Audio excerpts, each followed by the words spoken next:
Kilala ko to. Magandang gabi po.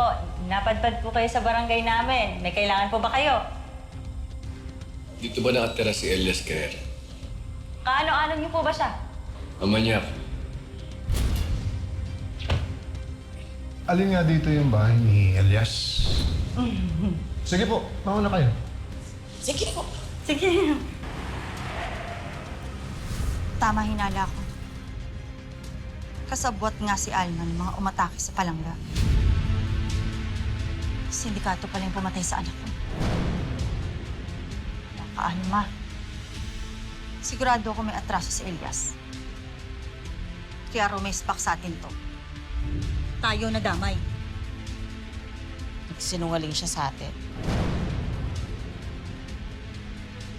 Kasalukuyan na po silang tinutugis ng mga otoridad at ni Senator William Romero.